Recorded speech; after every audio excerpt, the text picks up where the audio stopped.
jungle. Title is a week on stage. The panelists, the moderators, this world. One little input from this summit could practically change an entire business plan. That's what the idea is, that's what the concept is. So now we played some music that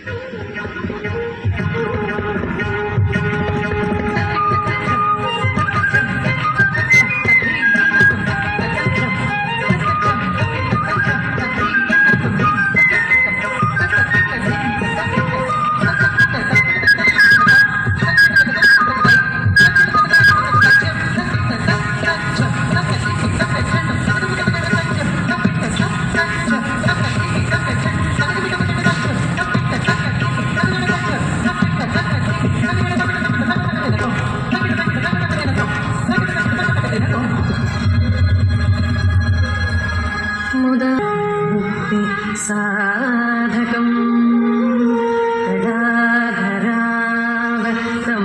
सकं विलासि लोकरक्षकम्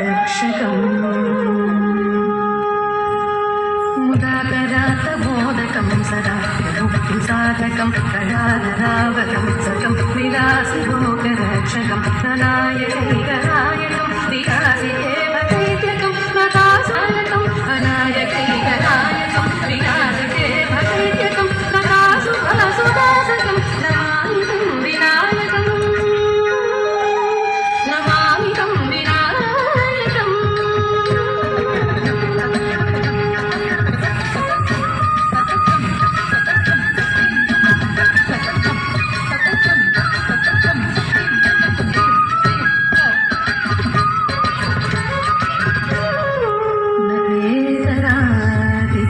clearly presented, and now we know where is it that we have an edge and how do we go forward. Thank you so much. Ladies and gentlemen, put your hands together.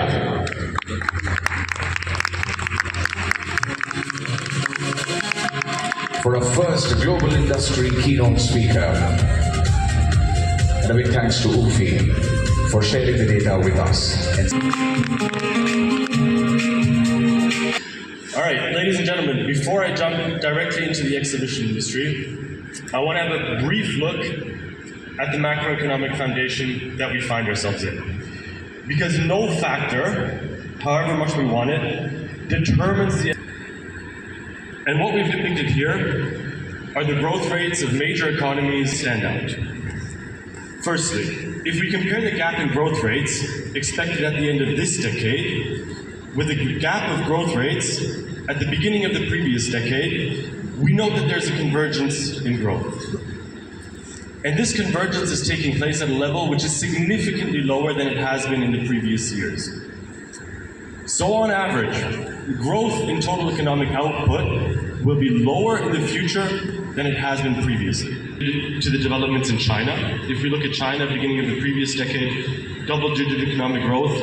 At the end of this decade, the growth rate in China will be roughly 3%, so only marginally above global averages. China is facing structural issues around an aging and declining population. By the end of the century, 600 million people in China. That's less than half of what it is today.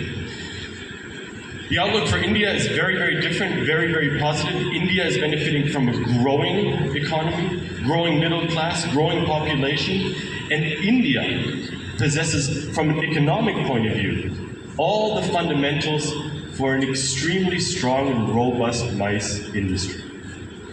The picture in Europe is, out of all the major economies or economic regions, Europe is expected to exhibit the lowest growth. Also in Europe, we have structural issues, but we also have shortfalls in terms of productivity, so how we effectively utilize capital and labor. And in Europe, and that's a big thing in contrast to India, we simply invest too little.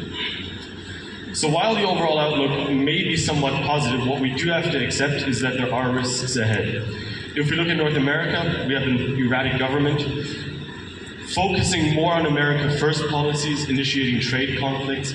All economists agree any barriers to free trade ultimately stifle economic growth and harm all economies involved.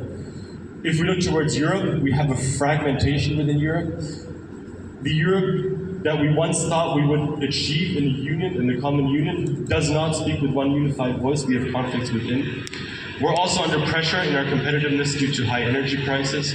If we look far east, we've got the situation in China with a slowdown in economic output. And we've also in China exhibiting a more China-first policy, less dependency on international participation, which is something that we see at exhibitions as well.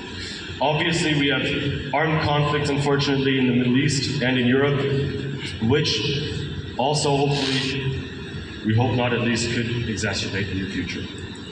Now, turning to the exhibition industry, is the development of the global exhibition industry broken down by region on the basis of net rented space. And a few things stand out. We always like to use the year 2019 as our base year because it was the last year prior to the pandemic, which we can consider a normal year. If we look at the global exhibition industry, we see that there's essentially three main players. We've got Europe, Asia, and the US, or North America. Europe being the largest player, and one thing that we notice even during the pandemic, that this shift in exhibition market powers hasn't